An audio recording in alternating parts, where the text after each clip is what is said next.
Bonjour, bonsoir, bienvenue sur le plateau de FEM, le seul magazine qui ne donne la parole qu'aux femmes. Et on parle de tout sur ce plateau. Aujourd'hui, on va parler d'égalité, de parité, d'équité.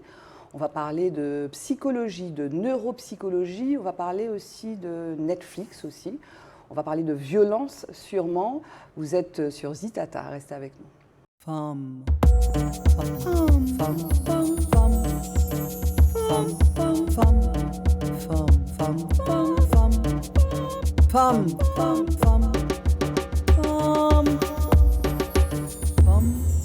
Alors, pendant le générique, mes invités que vous allez découvrir dansaient sur le rythme du tambour. Avec moi, Cédrine Ouka, bonjour. Oui, bonjour. Muriel Sidalise-Montez, bonjour. Deux femmes, donc on va découvrir au cours de cette émission, on va parler de leur parcours et puis on va parler aussi des secteurs dans lesquels elles interviennent et on va probablement parler d'une certaine façon de la société martiniquaise mais aussi du reste du monde. Alors je vais vous laisser vous présenter, on commence par Cédrine Ouka.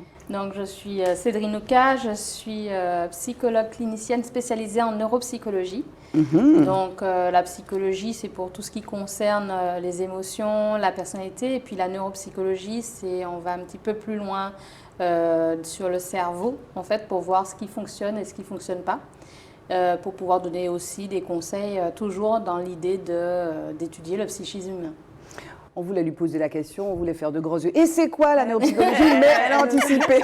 Parce qu'il y a une vie avant l'émission quand même. Là, on est très calme, on est sur le plateau, gentil, mais avant, on discute un petit peu. Donc, on avait prévu avec Muriel Sidalise-Montez qui va se présenter, de dire à Cédrine, mais Cédrine, c'est quoi la neuropsychologie? On pourra. Donc, merci Cédrine. On va rentrer un petit peu plus dans les détails. Donc, c'est Muriel Sidalise-Montez. Je te laisse te présenter, Muriel. Oui, Barbara. Muriel Sidalise-Montez. Alors en fait, ma fonction, c'est directrice de la délégation régionale aux droits des femmes et à l'égalité. Donc c'est une fonction de fonctionnaire d'État auprès du préfet de Martinique. Je suis aussi une militante féministe et également une mère de famille et une fille et une citoyenne. Voilà. Alors, en préparant l'émission, je me demandais si, comme tu es représentante de l'État, on sait que l'État est resté neutre. Et tu es aussi militante féministe. Et dans l'actualité, des fois, est-ce que tu peux un peu tirailler entre ta casquette d'administrative, représentante du préfet et même de l'État, en fait, du président et de l'État français, ou de l'État, et ce côté féministe qui peut d'ailleurs, des fois, peut-être aller à l'encontre de choses qui seraient décidées par l'État? Alors, c'est vrai et c'est pas vrai. Ce qui est vrai, c'est qu'il y a une obligation de réserve. De toute façon, quel que soit ce qu'on fait dans la vie, on est fonctionnaire, on a une obligation de réserve. Donc, on est habitué dans la fonction publique à respecter cette réserve. Ça, c'est la fonctionnaire qui répond. À côté de ça, il y a la personne effectivement militante. Je reste militante, hein, mes idées sont toujours des idées féministes assez engagées, mais je ne milite plus. C'est-à-dire que par rapport à cette obligation de neutralité, j'étais obligée d'arrêter d'être membre de telle ou telle association que je finance par ailleurs. Ce ne serait pas très déontologique. Donc je ne milite plus parce que je suis amenée dans le cadre de mes fonctions à financer des associations dans lesquelles je serais aussi militante. Mais des fois tu peux peut-être trépigner, peut-être dans l'actualité, quand il y a des choses, tu te dis, bon, je ne peux pas réagir, celui-là dit des bêtises, par exemple, on ne va pas parler de l'actualité précisément, mais voilà, tu te dis, bon, je ne peux pas réagir parce que précisément tu es fonctionnaire. Non, ça ne m'effleure pas. On a des échanges assez libres. Bon, la fonction publique, c'est la fonction publique, le corps préfectoral, c'est le corps préfectoral, mais on a quand même une liberté de ton, je pense. Peut-être pas quand on s'exprime sur des tréteaux ou dans des grandes scènes publiques, mais à l'intérieur de la maison préfecture, entre guillemets, ce que je vois, c'est qu'on peut s'exprimer. Enfin, moi, je m'exprime. Et alors, tu as une ministre là qui est extraordinaire, Mme Moreno, qui est très sexy, qui est vraiment moderne, qui amène vraiment, qui est noire, qui est une femme noire qui vivait en Afrique du Sud et qui vient du milieu du privé, il me semble. Elle a un parcours qui n'est pas un parcours ENA, etc. Elle a une ouverture d'esprit sur ces thématiques de diversité, parce que le ministère de l'égalité, c'est aussi le ministère de la diversité. Exactement, depuis qu'elle est là. Précédemment, avec Marlène Schiappa, qu'on a bien connu sur les plateaux TV, c'était un peu l'ouverture sur le Grenelle, sur un tas de la grande cause du quinquennat, pour l'égalité entre les femmes et les hommes. Et aussi, Mme Moreno, elle vient du monde de l'entreprise. Exactement. Et elle a ce biais différent qui fait qu'elle est, j'allais dire, très transversale dans ses prises de position, très moderne, discrète, efficace, non? Efficace. efficace et d'une grande proximité. C'est impressionnant. Oui. Elle Tu l'as déjà est rencontrée, toi? abordable. Oui, elle est abordable. On peut l'appeler, on peut lui parler, Ah ouais. on peut la rencontrer. Il y a des regroupements de délégués aux droits des femmes au national. Bon, allez, normalement, c'était tous les 3-4 mois, mais là, c'est difficile. On a pu le faire dernier en septembre. Elle est venue. Et elle n'est pas venue juste faire faire des effets. Elle la a présentation. discuté, elle a pris le temps de discuter avec chacune d'entre nous. Elle a pris le temps quand même d'écouter, de réagir. Et elle y met beaucoup de sa personne. Ouais. On va revenir plus en détail sur ce que tu fais, hein, et les causes que tu défends, et puis aussi les actions que tu mènes, et peut-être les thématiques qui sont les plus importantes dans notre territoire, qui sont peut-être des fois qui recoupent peut-être des préoccupations nationales voire internationales, et puis des fois qui peuvent être éventuellement spécifiques. Tu vas nous dire. Mais qu'est-ce que tu penses, Cédrine, de cette appellation égalité homme-femme? Ça t'a fait un peu tiquer tout à l'heure quand on en discutait. Voilà, comme on a dit, il y a une discussion avant. Oui. Effectivement, égalité, ça m'a fait tiquer. Et comme je le disais, ça m'a fait tiquer parce que dans le champ du handicap, au départ, on parlait beaucoup d'égalité. Et en fait, il y avait une belle image qui montrait des enfants sur des strapontins différents. Et si on met au même niveau d'égalité, il y en aura toujours un, parce qu'il est tout plus petit, qui ne verra pas le match. Tandis que ce n'est pas l'égalité qu'on cherche, c'est l'équité. Et on cherche à ce que les choses se fassent de manière en respectant les valeurs et les choix de chacun. Oui, Cédrine, par rapport à l'appellation finalement de ce ministère ou de la délégation de Muriel, donc pour toi, le mot égalité, tu préférerais un autre terme? Oui, je préférerais un autre terme. Bon, alors pourquoi? Parce qu'en fait, égalité, oui. Mais comme je disais, il y a une image qui, au niveau du handicap, qui a été mise avec des enfants sur différents strapontins et de différentes tailles. Et au départ, donc, ils sont derrière une balustrade. Et si jamais on mettait tous les strapontins au même niveau, comme ils ne sont pas tous de la même taille, il y en aura toujours un qui ne verra pas. Donc, il faut plus combler le manque de chacun pour pouvoir mieux adapter en fait les choses et puis combler en fait les choses, combler les manquements. Et donc parler d'équité me paraît plus juste. Mais après, l'égalité, bon, ça existe, hein, mais équité, j'aime bien. Qu'est-ce que tu en penses? Alors, en fait, oui et non. Alors, oui, sur le côté rattraper le différentiel, et concernant les femmes, il y a beaucoup de différences à rattraper sur des choses qu'on pourra développer tout à l'heure de manière très concrète. Mais en réalité, ce à quoi je tiens derrière l'appellation égalitaire, c'est l'égalité des droits. C'est vraiment l'égalité des droits qui est au cœur de quel droit? On parle de quel droit? Donc, droit au travail, droit au logement, droit à la rémunération, droit à la sécurité, tous les droits. Tous les droits. L'égalité des droits. Les lois sont là, mais la pratique n'y est pas. Voilà. En gros, les droits sont là, acquis. On a fait de beaux progrès. On a fait de beaux progrès, mais je ne sais pas, je vais essayer d'être concrète. Dans la fonction publique d'État en Martinique cette année, il y a un différentiel de salaire de 13% entre les femmes et les hommes.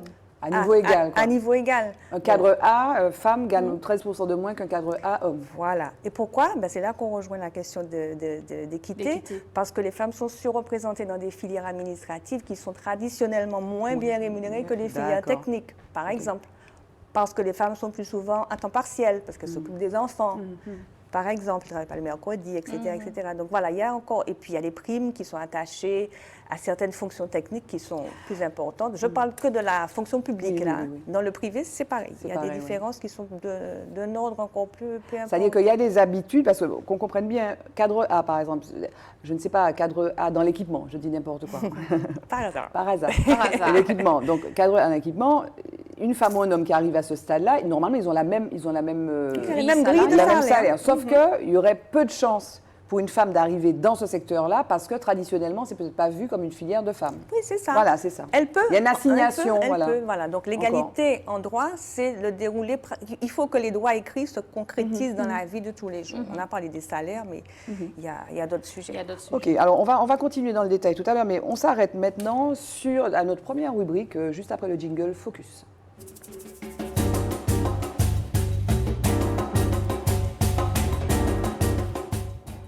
Oui, parce que dans l'émission, cette émission, en fait, le problème, c'est qu'elle pourrait durer plein de temps. On a tellement de choses à se dire. Mais bon, il y a des petits passages comme ça obligés. Et j'ai promis à Mehdi et à Max d'être un petit peu plus dans le temps. Voilà. Donc, première image d'abord. D'habitude, c'est un fait, mais là, je veux vous faire commenter vite fait. En tout cas, montrer l'image de Madame Sandra Mason, qu'on voit derrière moi, qui est la présidente de la Barbade. Et donc, qui sera, comment on dit ça? J'ai dit intronisé, c'était pas ça le mot, Muriel, c'était quoi? Qui sera, on avait trouvé. Investi. Quelle préparation. Le 30 novembre.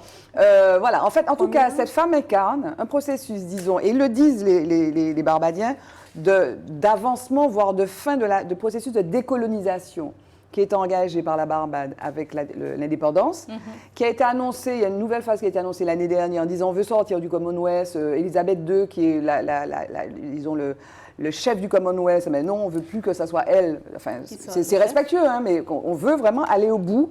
Et d'ailleurs ils disent the time has come to fully leave our colonial past behind.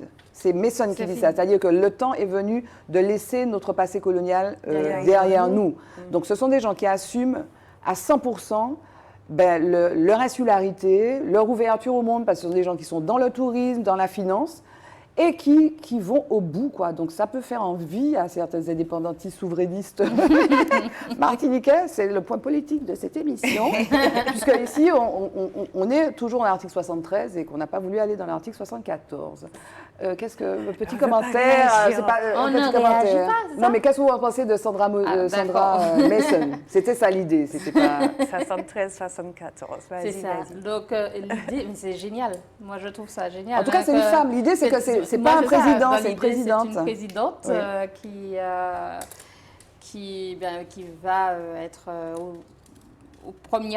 à la première place d'un pays insulaire. Hein. Et puis, j'aime beaucoup l'idée aussi d'aller jusqu'au bout d'une action déjà engagée. C'est-à-dire qu'on a mis en place des choses et puis on va jusqu'au bout. Je trouve ça louable. Alors, la Barbade, non, mais c'était vraiment un clin d'œil tout à l'heure. Hein. Le statement politique. Hein, bon, je peux me livrer aussi. Hein. Moi, ça me fait envie. Voilà, toute personne aspire à une indépendance. Voilà, ils ont mis step by step. Quoi. Ils sont allés step by step. Et là, voilà, ils prennent leur destin en main. Que cette femme incarne ça, c'est extraordinaire. La première ministre aussi, c'est une femme. Hein, c'est une femme. Et alors, Barbade, c'est 285 000 habitants.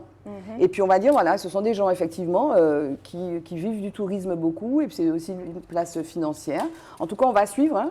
C'était juste le petit clin d'œil. Parce qu'en fait, dans cette rubrique Focus, je voulais aussi vous faire commenter principalement un fait mondial, et je vous propose qu'on regarde d'abord cet extrait. Alors, bienvenue. Ça s'appelle Squid Game. Vous n'avez pas regardé, vous n'avez pas vu ce film? Non, je n'entends pas parler. C'est un choix personnel. C'est vrai. Donc c'est la série Événement de Netflix qui est mondiale, c'est sud-coréen et ça fait un carton auprès de toutes les générations, y compris jusqu'au cours d'école, chez les enfants. Alors les petits, on se demande ce qu'ils font avec ça parce que normalement ils doivent passer c'est plus de 16 ans hein, quand même sur Netflix. Normalement ils ne devraient pas être devant la télé, mais ils regardent.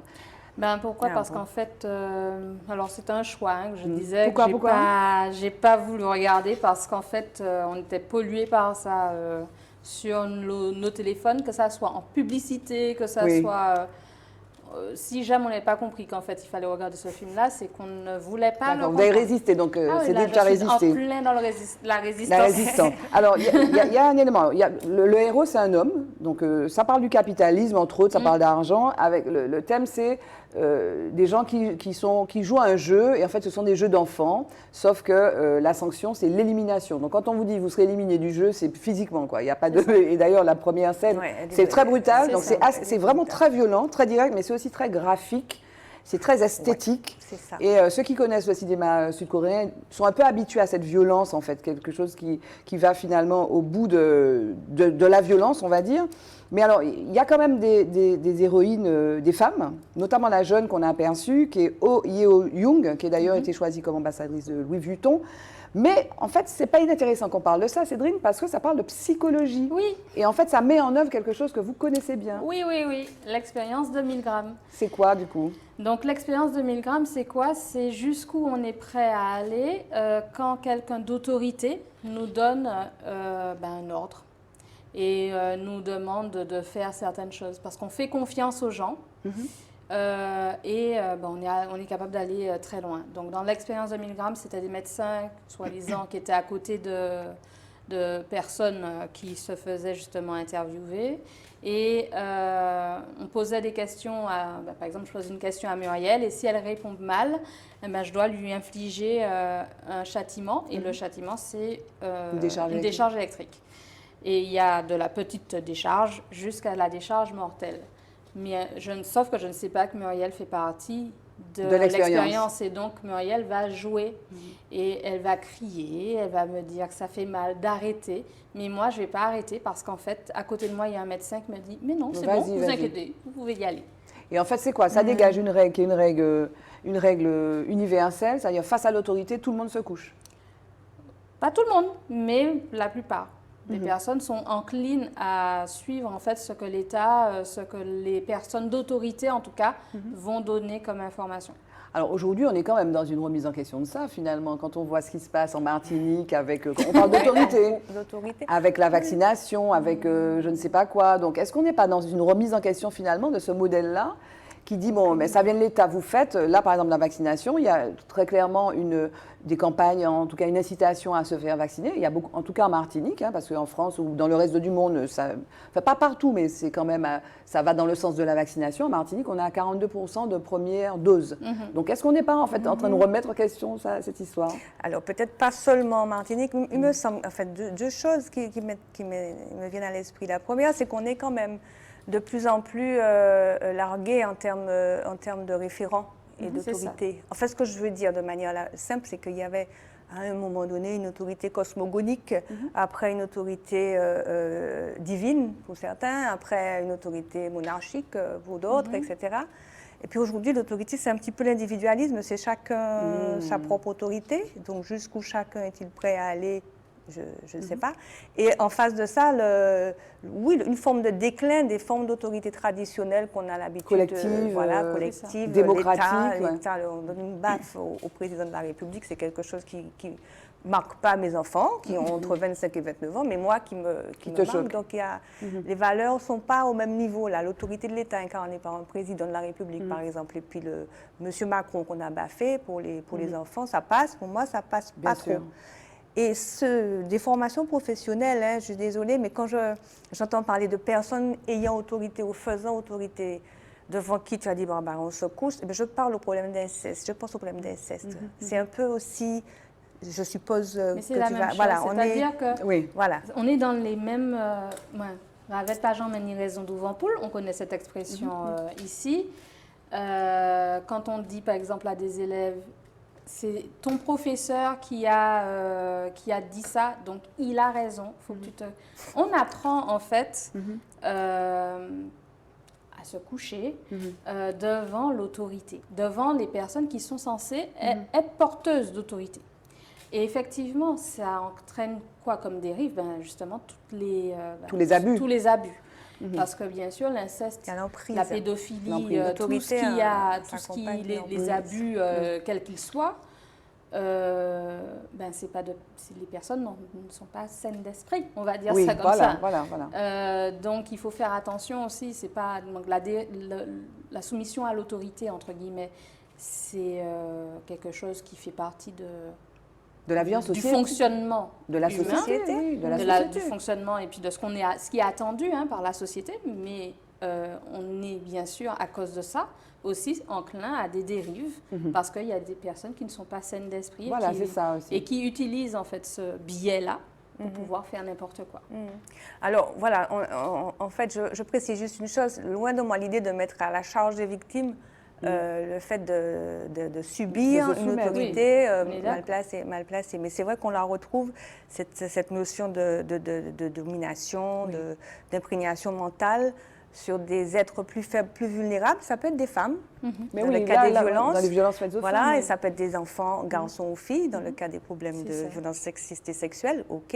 Et ces personnes en état de vulnérabilité seront sous emprise, auront encore peut-être moins de ressorts si la personne qui les agresse est une personne faisant autorité. Ces gens-là sont perdus. On ne les croira pas, de toute façon. Mais on mettra en cause leur parole. Ce que dit, en revanche, moi je retiens quelque chose que vient de dire Sédrine, ces personnes-là qui abusent notamment, que ce soit les hommes violents d'ailleurs à l'égard de femmes, ou d'hommes ou d'adultes qui abusent d'enfants, ce sont des gens malades. Ce sont des gens qui sont malades. Moi, quand je dis malades, ils ne sont pas psychiatriquement forcément. Des fois, ils sont bien sains d'esprit et de corps et ils font les choses en toute conscience. Voilà. Mais c'est pas un fonctionnement, voilà, on va dire ça, c'est pas un fonctionnement normal en tout cas, c'est pas le fonctionnement qui est attendu par la société. Oui. Et je reprenais tout à l'heure par rapport à pourquoi ça ne choque pas finalement au niveau de la baffe de Macron. Ça ne choque pas forcément les jeunes générations. C'est parce qu'effectivement, il n'y a plus de personnes qui fassent figure d'un modèle politique. Et je pense que la politique est là. Elle a un vrai tournant à travailler, c'est redonner confiance à la société. Oui. Parce que je pense qu'à aucun moment, on n'aurait pensé, même imaginé, qu'on aurait donné une baffe à Chirac ou à Mitterrand. On a tenté quand même de lui tirer dessus, quand même, à Chirac. C'est-à-dire que souvent, les présidents, il y a eu quand même des... Il y a eu des dérives. Comment il s'appelle Hollande s'est fait enfariner, voire entarter. Oui, mais on voit bien le glissement, en fait. Le glissement qu'il y a eu entre les personnes de valeur. Bon, en tout cas, en France. On n'est pas vraiment... En Amérique, on a bien vu ce que ça a donné. Tu es un président, c'est pas trop... Ça ne les dérangeait pas. Donc, là, on en est là. C'est-à-dire que là, je pense que la politique, que ça soit en Martinique, que ça soit en France, elle est à un tournant et il faut des personnes qui donnent confiance autorité, qui donnent confiance, qui donnent la confiance. Juste pour finir sur ça, avant mot de femme, en Martinique par exemple, on a l'impression que des figures, des personnages pas âgés comme Césaire ou comme M. Aliquer, au niveau politique, même un Émile Maurice pour les plus jeunes, ils ne connaissent pas. Mais ces personnages-là n'existent plus en fait. Les personnages aujourd'hui, ou les hommes politiques ou les femmes politiques qui sont en exercice, il n'y a pas cette espèce de stature un peu surplombante, une espèce d'aura, qui finalement impressionne. C'est quoi? C'est lié à quoi? C'est lié à leur personnalité, c'est lié à leur façon de parler, c'est lié à quoi? Parce que Sédrine, tu dis il faudrait qu'on renouvelle ça, mais est-ce qu'on a la recette? Alors, je ne sais pas s'il y a la recette, mais je pense que des fois, il faut... Ces personnes qui... on a parlé de Césaire, on a parlé d'Aliquer. C'était une époque. C'était une époque, et puis surtout, elles ont mouillé la chemise, on va dire ça comme ça. Donc, des fois, il faut peut-être aller à l'encontre de ce qui est attendu, et pour être vraiment au bénéfice de la population. Ok. Petit jingle, mot de femme, et puis on continue la discussion pour parler notamment des femmes et de l'égalité.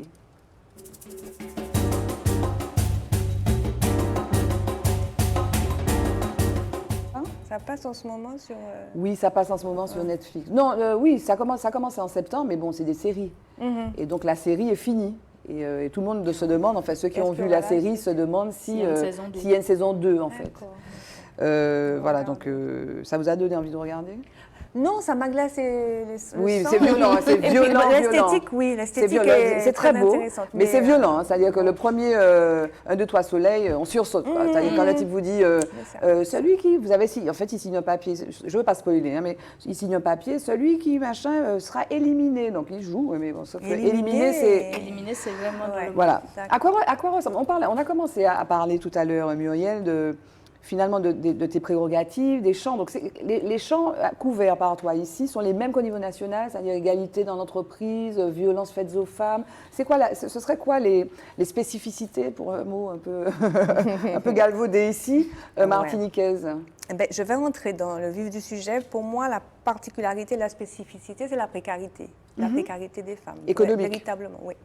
Précarité économique, les petits salaires, les emplois à temps partiel. On n'a qu'à voir les aidantes familiales les personnes qui sont dans le médico-social, qui ont des grosses difficultés de fin de mois et qui sont censées aider d'autres personnes qui aussi ont des difficultés. Donc, c'est un sujet en soi. Et il y en a beaucoup. Je pense que les aidantes familiales sont à 97% des femmes. C'est pour ça que je féminise. Hein. Je ne dis pas les aidants familiales. Tu dis les aidantes. Ou alors les personnes aidants familiales. Voilà. Donc, c'est vraiment la précarité. C'est vraiment la précarité. Et la période de confinement, le Covid, la crise sanitaire a mis ça encore plus en évidence. Pourquoi d'ailleurs? Parce que les recettes se sont taries, il n'y a plus de boulot, on peut pas, voilà, il y a eu des difficultés économiques, double peine pour ces personnes qui étaient déjà vulnérables. Il y a aussi en Martinique, comme autre particularité, le nombre de familles qu'on dit maintenant monoparentales. Bon, ça s'est découvert en France avec les Gilets jaunes parce qu'il y avait des femmes sur les ronds-points et les carrefours, mais les familles monoparentales, ça fait quelque temps qu'on connaît ça ici. 98% de familles dont un seul parent s'occupe des enfants. Le seul parent, c'est une femme. Il y a aussi des hommes, on me l'a dit. Il y a combien de monoparentales? 40%, 44%? Alors, 40% des enfants de ce pays ont au moins un moment de leur parcours d'enfant vécu dans un foyer monoparental. Et 40% des enfants donc, sont dans des familles monoparentales. Et parmi ces familles monoparentales, 88%, ce sont des femmes. Voilà. Pour la précarité, on va reprendre les chiffres. 30% de la Martinique en dessous du seuil de pauvreté, donc 80% de femmes. Et j'imagine, Cédrine, que toi, tu as affaire à ces femmes, tu es psychologue, tu as affaire à ces femmes. C'est très simple. Hein. On est ravis quand on voit les pères arriver. Parce que la plupart des personnes qui emmènent les enfants, quand on s'occupe des enfants, la plupart des personnes qui emmènent les enfants, ce sont les femmes. Donc quand on voit un papa arriver, on est surpris, on se dit, allez, c'est bon, on va pouvoir avoir des informations. Bon, des fois, il n'a pas forcément toutes les réponses auxquelles qu'on pose, mais en tout cas, on est ravis quand il y a les pères parce que notre déontologie et notre éthique aussi fait que quand on voit un enfant, on est obligé de demander, le père, est-ce qu'il est au courant? Qu'est-ce qu'il fait? Et il est au courant, le père? Pas des fois, non. Mais des fois, il l'amène déjà. Non, quand il l'emmène, c'est bien. Mais quand c'est la maman qui amène, est-ce que le père est au courant? Voilà, quand c'est une famille monoparentale, des fois, le père n'est pas mis au courant. Le père ne sait pas. Donc, on est obligé de faire aussi un travail avec la mère pour lui dire il faut que le père soit au courant. Et Cédrine, dans ces familles monoparentales, est-ce que le fait, question vraiment naïve et très ouverte, est-ce que le fait d'être une famille monoparentale crée des difficultés? Est-ce que le fait pour un enfant d'être dans une famille dont le chef de famille serait une mère, en plus en situation de précarité, crée forcément une difficulté psychologique? Et de quel ordre? Parce qu'il peut y avoir deux problèmes. La précarité peut être en soi un problème. L'enfant ne mange pas à sa faim et c'est bien qu'il aille à l'école. Quand il ne va pas à l'école, il n'y a pas la cantine, etc., ce qui est problématique. Hein. Je pense que, comme tu le disais, ça accentue la précarité. Mais aussi le fait juste d'être seul avec sa mère. Et il est seul avec sa mère quand il est petit, mais ado aussi. Est-ce que tu as accès? Est-ce que tu... Ah, voilà. Des fois, il n'est pas seul avec sa mère. Des fois, il y a des frères et sœurs. Oui, c'est ça. Mais le référent adulte, c'est... Voilà. Il y a des enfants qui en souffrent, soit par rapport à la précarité, soit par rapport à le lien avec la mère exclusif et qui est des fois très étouffant. On va dire ça comme ça. Mais ce n'est pas le signe. La famille monoparentale ne va pas entraîner forcément de troubles psychologiques chez l'enfant parce que l'enfant va retrouver en fait les codes. Il suffit que la famille soit bien structurée, même si elle est monoparentale. D'ailleurs, monoparentale ou pas du tout. Si la famille n'est pas bien structurée, l'enfant, il aura des soucis. Voilà, une famille, un enfant qui grandit dans une famille où effectivement les gens ne s'entendent pas, c'est peut-être moins bien qu'une famille monoparentale où la mère aurait à faire face seule à l'éducation de son enfant, même si ça crée peut-être une charge pour la maman. Oui, c'est une charge pour la maman, mais ce n'est pas forcément... En fait, il y a la précarité, mais il faut... J'ai bien aimé le film de Chalvet, par exemple, où il y avait une dame qui dit mais on ne savait pas qu'on était pauvres. À un moment donné, en fait, dans le film, elle dit on ne savait pas qu'on était pauvres puisqu'on était tous dans le même... on était tous dans la même situation. Et en fait, c'est ça, c'est que l'enfant ne va pas se rendre compte forcément qu'il manque. Parce que il y a en fait les besoins fondamentaux qui sont là. Qui sont comblés, bien sûr. Et qui sont comblés. Après, maman ne mange pas. On ne s'est pas rendu compte en fait que maman ne mange pas. Mais parce que maman fait attention et puis elle va donner pour ses enfants. Il y a tout un un schéma, en fait, que l'enfant n'a pas forcément, où l'enfant n'a pas forcément accès. Donc, si c'est bien fait, j'ai envie de dire, ça passe. Oui, il n'y a pas de problème avec ça. Non, pas de souci. Alors, sur la précarité, donc délégué aux droits des femmes, à l'égalité, qu'est-ce qu'on met en place? Il y a des dispositifs, on travaille avec la CAF, qu'est-ce qui se passe? Et notamment dans ce moment-là, qu'est-ce que la délégation a pu essayer de dépatouiller pour que les choses aillent mieux pour ces femmes? Voilà, la délégation et d'autres services, puisqu'il y a d'autres, c'est interministériel, c'est vraiment un travail qu'on fait de manière transversale, a pu mettre en place en urgence avec beaucoup de partenaires, donc beaucoup d'associations. Si on n'avait pas les associations dans ce pays, je ne sais pas comment on serait. On va parler d'Alzheimer aussi, s'il n'y a pas les associations. C'est un maillon très fort de la stabilité socio-économique, peut-être même psychologique, j'avance, psychologique aussi, de ce pays. Et donc on a aidé avec des paniers repas, avec des choses comme ça dans l'urgence immédiate. Et puis après, le dispositif est un peu plus renforcé concernant les problèmes de violence conjugale et intrafamiliale. Bon, on ne va pas s'assommer de statistiques, mais enfin, on peut dire qu'en gros, pendant le premier confinement, on pas qu'à sous les chiffres. Ah, mais non, mais je vais revenir sur. Alors, voilà, parce qu'il y a les violences conjugales, c'est un certain nombre de femmes qui sont victimes de harcèlement psychologique, de rétention de leurs moyens de paiement, jusqu'à des coups, jusqu'à des féminicides. Donc, on a cet enchaînement. Et pendant le premier confinement, étrangement, les statistiques avaient un peu chuté pour des raisons qui sont en train d'être analysées. Mais en gros, on se rend compte peut-être que les manières de vivre ensemble font que le conjoint ou l'ex-conjoint n'habite pas forcément chez la personne qui est susceptible d'être la femme victime de violence. Donc, du coup, le confinement a un peu calmé les choses. Sauf que dans les cas où les deux conjoints qui avaient déjà des situations de tension se sont retrouvés ensemble, là, les situations critiques ont pu exploser. Et c'est après, quand on a déconfiné, que les choses se sont avérées parce qu'il y a eu des plaintes, parce qu'il y a eu des demandes de divorce, parce qu'il y a eu des actions en justice et de plus en plus de réponses sont apportées avec des ordonnances de protection, avec des bracelets anti-rapprochement, avec des téléphones grave danger. Enfin, il y a une chaîne qui est mise en place. Mais pour la précarité, dans l'urgence, c'était surtout des besoins alimentaires, d'hygiène qui ont été comblés avec... Moi, je suis étonnée. On travaille avec une association particulière qui s'appelle le Mouvement du Nid et puis notre C'est Culture Égalité qui ont recensé à peu près 300, qui ont fait 300 interventions dans des foyers. 300. Concrètement, 300 sur une zone limitée en Martinique. Et je laisse de côté tout ce que je ne maîtrise pas, c'est-à-dire la banque alimentaire, les autres associations de cohésion sociale, les autres partenaires de la cohésion sociale qui ont aussi mis en place toute cette chaîne et la collectivité avec le CIONAL. C'est ça. Oui. Donc, premier thème, précarité. Deuxième thème, violence. Même si le confinement, on a dit que ça, voilà. Précarité, violence. Ça va souvent ensemble. Et donc, même si, effectivement, il y a eu un petit recul au cours du premier confinement dont on essaie d'analyser les raisons ou les causes, mais bon, ça reste prégnant, ça. Mais les situations de violence augmentent. C'est universel, ce problème-là. Oui. Et la puis, violence faite aux femmes, c'est quelque chose qui n'est pas... C'est pas que Martinique, quoi. Oui, bien sûr. C'est national, c'est international. Alors, on n'est pas spécifique. Moi, j'ai pas envie d'entendre dire toute la journée qu'en Martinique, on est plus violent qu'ailleurs. Non, j'ai pas dit ça. Je demande. Je réponds à d'autres personnes qui sont pas là. Tu peux répondre, Muriel. En réalité, ce que je crois, c'est qu'on est dans une situation de détresse économique. Ça va souvent de pair avec des problèmes de tension et de violence. Mais on est aussi dans un pays de macho, quoi, grosso modo. Il faut quand même dire les choses, même si les choses... Pays macho et grosso modo, quoi. Pas grosso modo. Non. Grosso modo. Des machos raffinés, des machos... On est quand même... grosso modo aussi. Voilà, où il y a une forme de relation de domination masculine qui est toujours là. C'est pas, on est tout neuf. On est un pays tout neuf qui est sorti de ce dont on sait, où la relation entre les femmes et les hommes a été toujours très complexe. Et on est dans une structuration mentale qui continue, elle fait de la psychologie, qui favorise là. Non, c'est la sociologie. Qui favorise la sociologie. Une forme d'emprise de domination et qui fait que vraiment de manière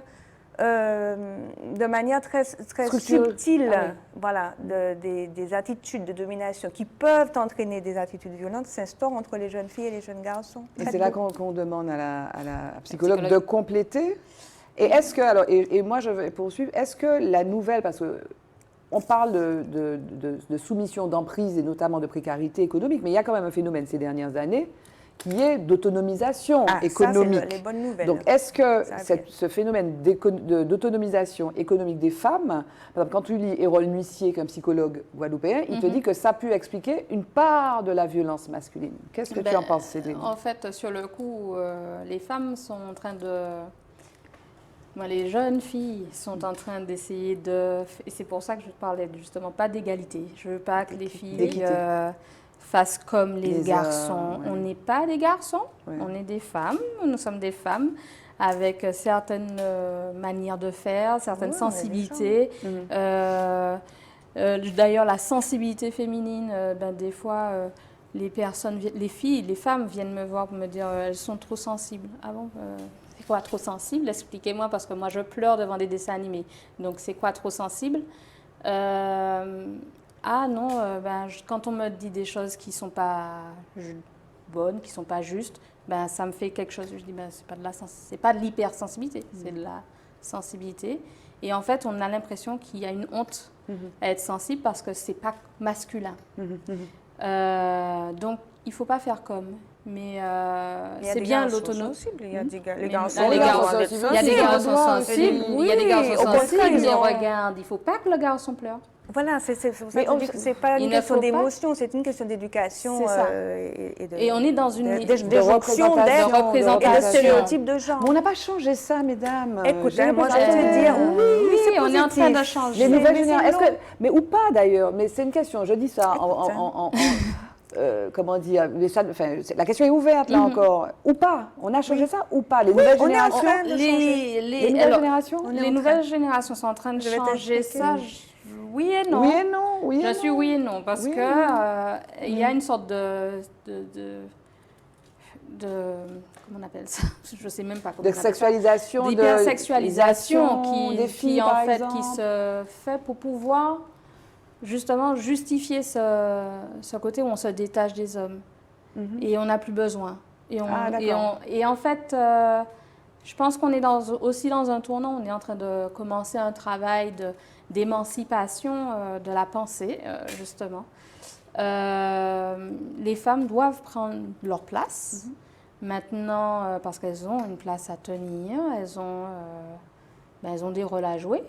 Maintenant, il faut ne pas penser qu'on est des hommes bis. Je veux préciser quelque chose rapidement. La question, ce n'est pas par rapport aux hommes, c'est vraiment par rapport à une société équilibrée avec des citoyens et des citoyennes qui ont des droits. Oui. Donc, une égalité des droits, pour moi, ça ne se discute pas. Les droits, c'est l'égalité. Après, je ne suis pas si optimiste que ça. Alors, je suis optimiste quand même parce qu'on parle, déjà, on est là. On est là, on parle. Je ne suis pas comme ma grand-mère qui n'avait pas le droit d'avoir un carnet de chèques. Voilà, OK, il y a un tas de choses qui ont bougé, qui ont évolué, mais je vois dans les contacts que j'ai avec la jeune génération cette emprise toujours, cette autorisation que se donne encore et que les filles donnent toujours aux hommes. À des jeunes hommes de leur dire comment elles doivent s'habiller, leur faire des réflexions, savoir comment pourquoi rentrer au pied en copine son café à l'état là, etc., etc. Ce sont des domaines un peu larvés dans lesquels les stéréotypes de rapport de domination continuent tranquillement à faire le petit chemin malgré les apparences. Et je croyais que la jeune génération avait explosé tout ça. Peut-être pas. Non, elle a pas mais c'est en train de... moi, c'était... C'est vraiment... J'aimais un peu comme Muriel un doute sur ça, sur les assignations de rôles, mais j'avais une question quand même à la psychologue et à Muriel sur notamment cette analyse d'Hérol Nuissier en Guadeloupe, qui est psychologue notamment, et qui dit, voilà, l'émancipation, l'autonomisation des femmes au niveau économique renforce la violence. Juste ce point-là, je voulais juste... renforce la violence. Ça peut renforcer la violence. Peut expliquer une part de violence. Ça peut renforcer. Alors là, j'ai pas moi fait d'études dessus. J'ai pas non plus vu. Mais après, ça peut s'expliquer par le fait que la femme prenant un rôle qu'elle n'avait pas dans la famille. L'homme peut se sentir dépossédé, émasculé, peut-être que. Mais encore une fois. Ça n'excusera pas la violence, en fait. Et j'ai peur qu'en disant qu'effectivement, l'autonomisation de la femme ou l'autonomisation financière de la femme justifie, en fait, que l'homme... Non, ça ne justifie pas. Voilà. Globalement, parce que là, on est en train de forcer le trait, clairement, mais globalement, vous diriez, de notre société martiniquaise, qu'elle est plutôt équilibrée. Alors, je sais que vous avez un prisme, mais quand même un prisme un peu négatif, entre guillemets. C'est votre rôle. Pas seulement, j'allais te dire des bonnes nouvelles. Ah, voilà, mais on va parler de bonnes nouvelles. Donc, vous diriez que finalement, on n'est pas... Alors, tu insistais tout à l'heure pour dire qu'on n'est pas plus violent que les autres, mais est-ce que globalement, ça va plutôt bien ou est-ce que globalement, ça va plutôt mal ou est-ce qu'on va dans le bon sens? Est-ce qu'on a régressé Macro, les choses vont mieux. On a tendance à forcer le trait pour dire oui, ça va mal, il y a des machins. Ça va mieux. Ça va mieux. Elle disait bien que là où ma grand-mère, ma grand-mère était particulière, mais bon, là où en fait... sa grand-mère n'a pas de carnet de chèques. N'avait pas forcément de carnet de chèques. Donc ça va mieux. Du point de vue des droits, mais du point de vue des droits. Voilà. Mais du point de vue des représentations mentales. Et du vécu. Et des stéréotypes de genre, on a encore du chemin. On a encore du chemin à faire. On parle des relations entre les femmes et les hommes, et le jour où on commencera à parler aussi des relations de la société martiniquaise vis-à-vis des gens qui ont une autre sexualité que l'hétérosexualité, on aura fait un bond en avant aussi. Parce que ça, on en est loin. Oui. Homosexualité. On n'en est pas loin quand même, parce que, encore une fois, on n'en est pas très loin. Parce que je trouve qu'on on a fait quand même un chemin. Là où des personnes pouvaient se faire tabasser parce qu'ils étaient homosexuels et qu'ils se montraient, on en a moins, il y a moins de crimes, d'agressions, en tout cas par rapport à ça. D'accord. En tout cas ici... Toi, tu penses que ça va dans le bon sens? Mais pas assez vite. Pas assez. C'est pas assez rapide. C'est pas assez rapide, on est en 2021. Et moi, je suis vraiment frappée par les pubs. Quand je regarde les pubs sur les chaînes nationales, il y a beaucoup de pubs où tu as des hommes qui embrassent des hommes, des femmes, voilà, des couples... Au national. Au national. Mais pas ici. Non. Mais j'ai l'impression que ça va très vite ailleurs. Sur ce plan-là, en tout cas, et pas forcément ici. Alors, les bonnes nouvelles, c'est quoi, Muriel? Eh bien, 37% de l'entrepreneuriat est féminin en Martinique. Bravo! C'est le top du top par rapport à la France métropolitaine, par rapport aux Antilles. Donc ça, c'est bien. Et puis, des fois, on a des idées tellement préconçues, on pense qu'ailleurs, c'est pire. Mais je me rappelle qu'au Portugal, c'est extraordinaire l'entrepreneuriat des femmes. En Afrique, dans certains pays d'Afrique, je pense, je ne veux pas dire de bêtises sur les pays, mais dans certaines régions d'Afrique, l'entrepreneuriat est majoritairement féminin. Aux Philippines aussi. Donc, il y a des endroits dans le monde qui nous ressemblent aussi, on ne le dit pas assez, où il y a des femmes... Chef d'entreprise, ce n'est pas l'entreprise du CAC 40, mais des femmes qui prennent leur destinée en main, leur responsabilité. Et l'émancipation économique des femmes ne peut pas, pour moi, juste que j'en sais, n'ayant pas lu la thèse ou la recherche dont tu parles, être source de violence. Non, c'est pas ça qu'il dit, mais il parle de ça. C'est pas que ça qu'il dit. Il dit ça aussi. Ça peut être un élément de conflit. Il dit ça aussi. Moi, c'était lors d'une discussion avec lui il y a très longtemps. Il interprète la violence comme un des éléments, ça peut être ça. Il ne dit pas que c'est la cause, d'accord? C'est un des éléments. Je rectifie. Non, je rectifie, il faut que ce soit clair. Et alors, on n'a pas parlé, vous savez que le temps passe tellement vite, je veux qu'on parle quand même d'Alzheimer, s'il te plaît, Cédrine, puisque le point de départ de notre rencontre, c'était qu'on parle d'Alzheimer, parce que tu travailles avec l'association France Alzheimer notamment, et tu suis on a parlé des aidantes. Oui. Il y a vraiment un thème ici dont on ne mesure pas l'importance, c'est le vieillissement de la population et Alzheimer. 9000 personnes atteintes de la maladie d'Alzheimer, 9000 personnes malades. Et autour de malades d'Alzheimer, c'est tout un ensemble des gens qui sont parfois en difficulté. Oui, les aidants, d'ailleurs, les aidants familiaux sont principalement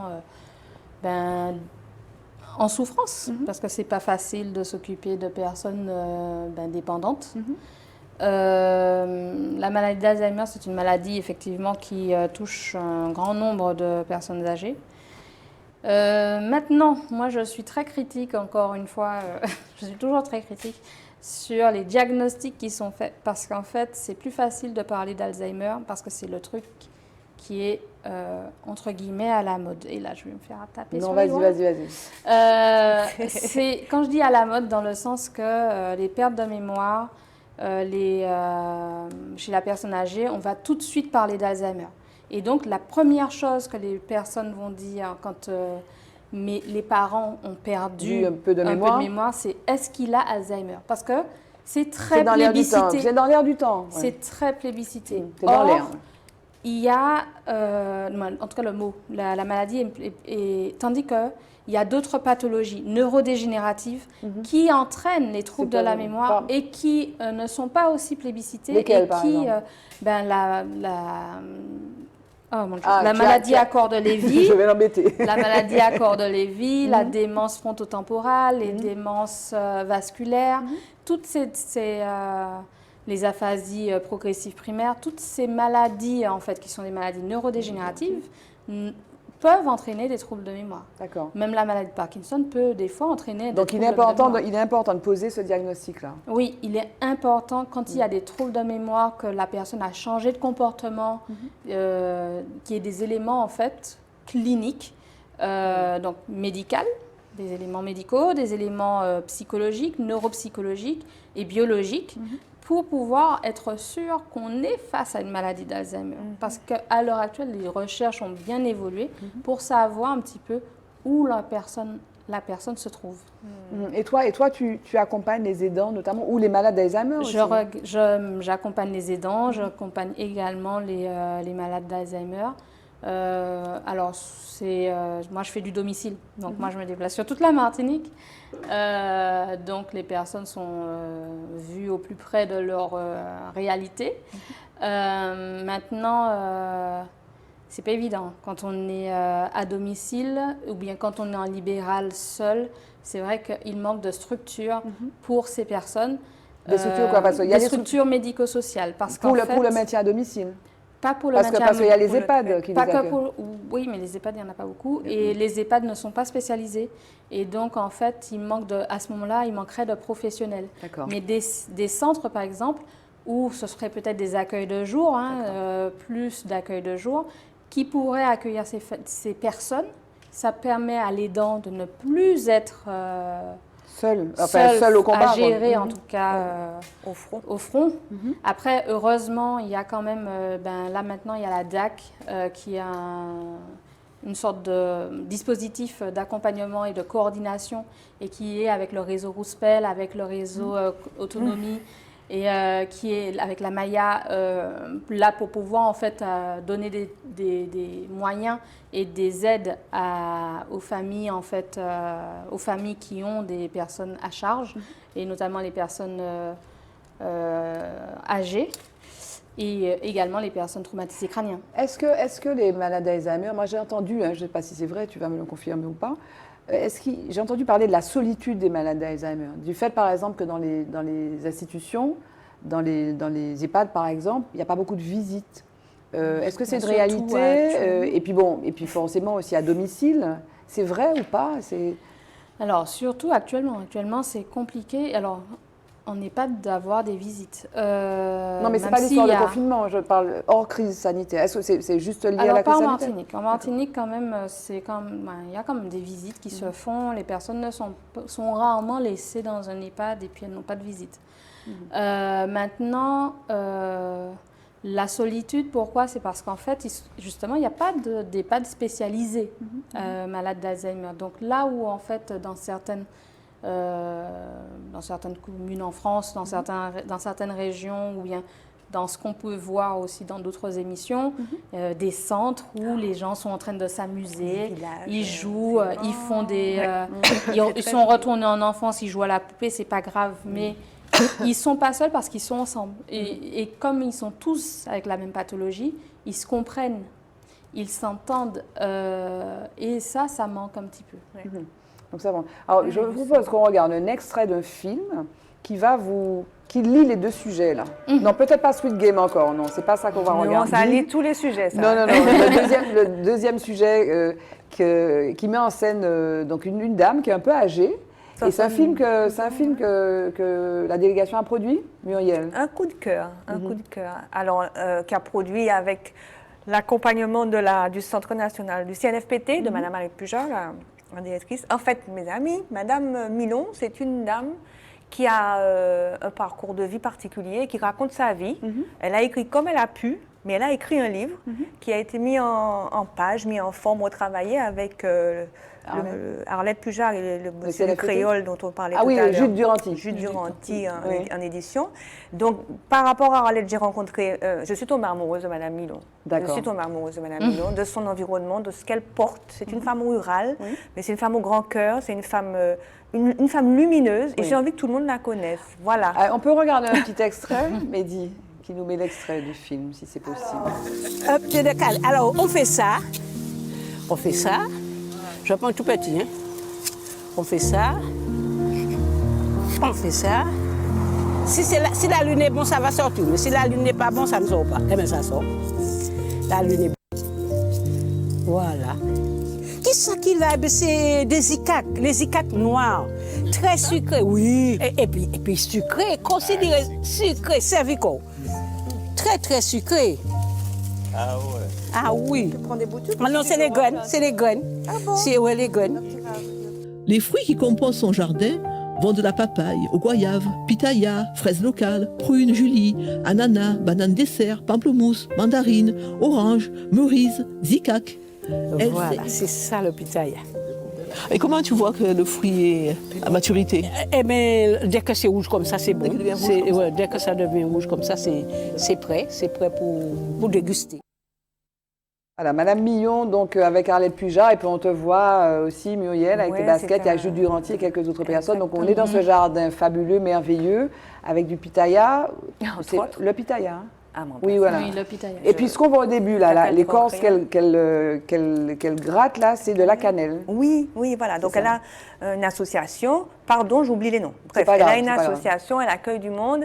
Et en parlant des dents et des dents familiales, il y a un certain nombre de petites associations qui ont pour mission de faire de l'aide à la personne, que j'accompagne particulièrement parce qu'elles ont des actions qui sont ciblées public féminin.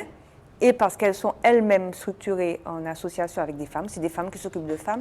Et je vais les emmener voir bientôt Madame Millon pour avoir un échange tout simplement avec elle et puis bénéficier de son côté solaire. Elle nous a fait faire une belle balade du Gros Monde. C'est au Gros Monde, le quartier, j'ai oublié le nom.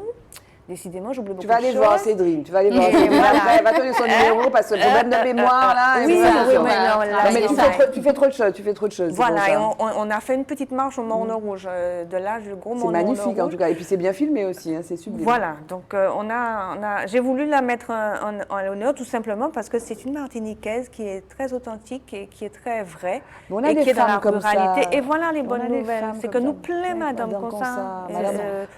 Madame Douboud, Madame faut donner- Investie, il faut donner Madame envie Chaleureuse, de- Madame Solaire, Madame Café Bagaille, au Café Tilavi, yo tu peux des familles, yo, ti jardin, yo, hein.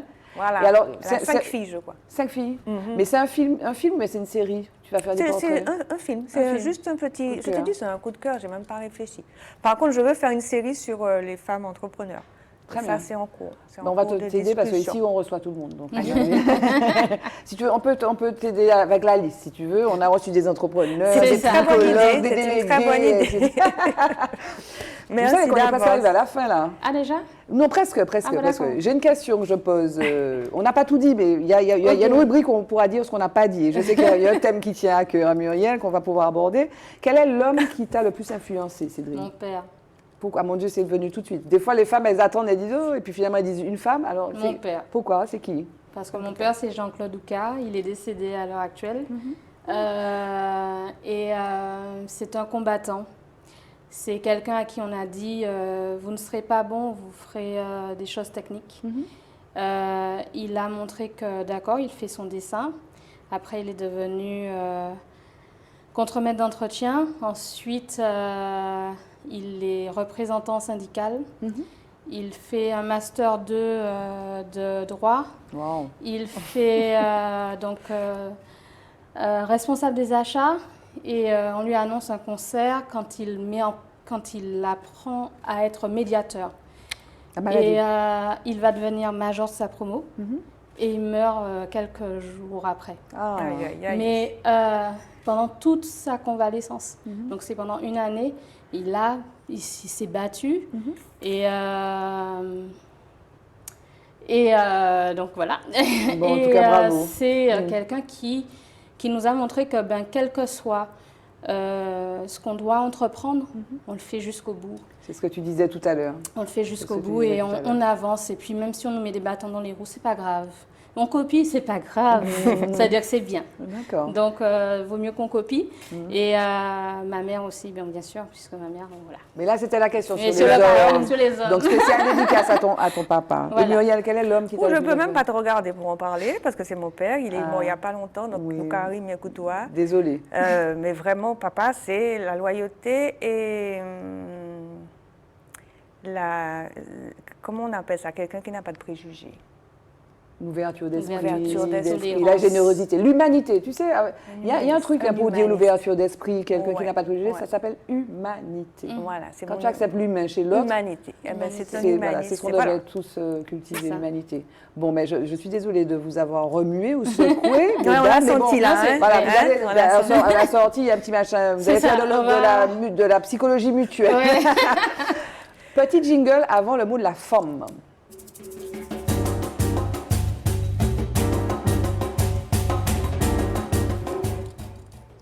Ben c'est la fin. Hein. Déjà, c'est la Déjà, fin. Et là, je absolument. crois qu'on est dans les temps, hein, il me semble. Ah, ben, on a tenu. Donc, le mot de la femme, ce serait quoi, Cédrine? Eh ben, la phrase de mon père, faites des bêtises, mais faites-les avec enthousiasme. Ah, c'est Le dernier vœu que mon père a emprunté à Colette, donc une femme, pour nous souhaiter les vœux donc, de l'année 2013. Et on a bien... Bien est sûr, bien il dedans, on suit ça me donne bien. la chair de C'est poule, ça. là. Ça me donne la chair de poule. Faites C'est des magnifique. bêtises, mais faites-les avec enthousiasme. Faites des bêtises. On a mais le faites- droit d'échouer, mais... Avec la sincérité, Avec il faut ça, être engagé. Il faut qu'on soit engagé pour être sûr qu'on n'a pas... C'est pas qu'on manquait d'investissement, c'est que bon, ben, on a mal fait. Mais on y a mis toute notre âme. Génial. Merci C'est beaucoup, super. merci beaucoup pour ce conseil-là.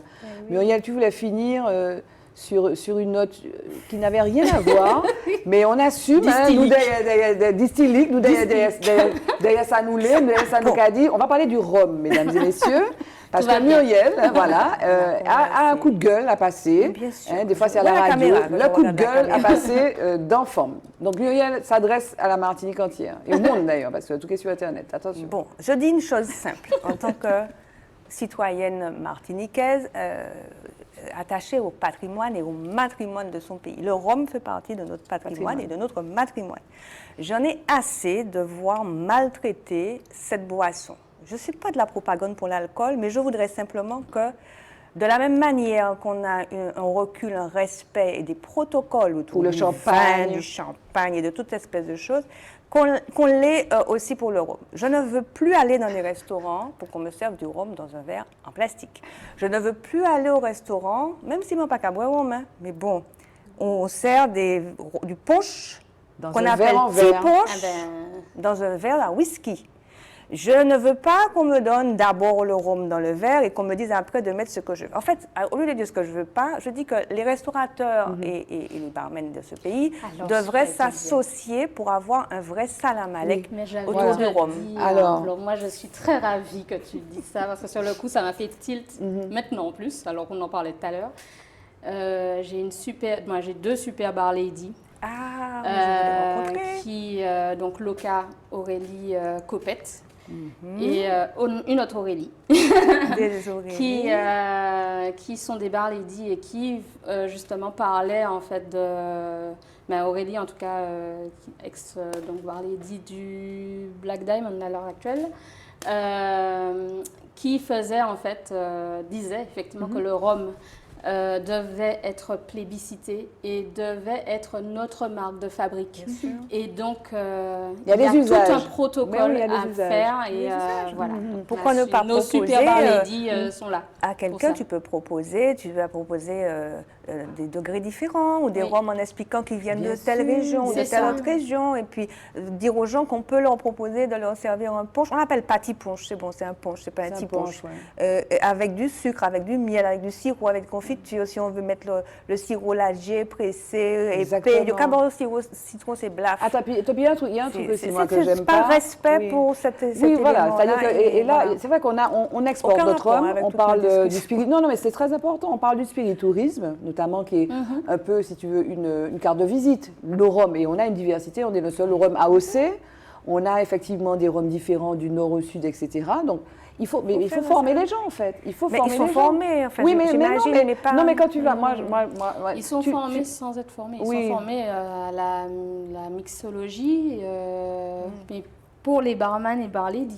Mais ils Mais devraient aller dans mais les pas bistrots mais de pas par- communes par pour exemple, voir dans comment les ça se bistrots passe. ou des choses comme ça. Non, mais par exemple, tu demandes un rhum, tu es obligé de demander quel rhum. Moi, par exemple, je ne bois pas de 55 degrés, ouais, c'est comme Voilà. ça. Donc, je demande, c'est 55 ou 50 C'est 55, je ne veux pas. obligé de 45, c'est bon. 62, non. Et 50.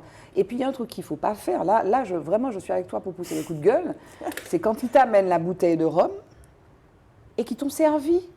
Quand on sert au restaurant du rhum, on amène la bouteille de bouteille, rhum. on se sert. Si on veut se servir une deuxième fois, on va payer 2 fois. Mais On c'est met tout. le citron, le C'est sucre, ça. etc. Voilà, on a parlé de toute autre chose, mais le rhum est une Mais affaire écoute, c'est féminine venu aussi. dans notre... Voilà, dans notre Il n'y a discussion pas de d'avant. tabou, et puis voilà, on était dans Dans notre notre discussion, discussion. et c'est vraiment pas important. Voilà. Bon, Voilà. en tout cas, mais voilà, on va... C'est pas on va- mon message, le message Non, c'est pas que le je message. laisse. Non, Et puis, de le toute façon, il message, faut c'est- consommer avec modération. Oui. Oui, mais il faut Voilà. respecter Le le rhum rhum martiniquais. martiniquais. Je C'est dis clair. bien le rhum martiniquais en Martinique. Et pourquoi pas? Voilà, et ailleurs. En tout cas, c'était super de passer ce moment-là avec vous. On a parlé de plein de choses. On a on a commencé par la Corée du Sud, on finit avec le rhum. rhum. Voilà. Tu vois, les Mais choses sont systémiques et... Oui, c'est ça. peut-être rappeler Voilà. un numéro de téléphone, 3919. C'est un numéro qui est valable ici ou pas? Le numéro 0800 100 811. 0800 les deux, hein, 100 mais- 811. Ouais, Donc c'est c'est le numéro de téléphone pour les femmes qui seraient victimes 39 effectivement de 19 violences. On aurait pu parler de plein d'autres choses, La culture de bracelets. l'égalité, le sport et les femmes, la santé et les Oui, femmes, mais la bon. santé. Mais bon, en tout cas, on n'a qu'une émission. On prépare une petite chose là, à mon avis, on pourra parler de plein d'autres Plein choses d'autres sujets. autour des femmes. Merci Cédrine, merci Merci Muriel. Merci beaucoup. À bientôt sur Zitata pour un autre rendez-vous avec des femmes tout aussi inspirantes, extraordinaires. Merci mesdames. beaucoup. Merci. Merci Au revoir. beaucoup. Merci, Allez, Barbara. À bientôt. Femme, femme, femme, femme, femme, femme, femme,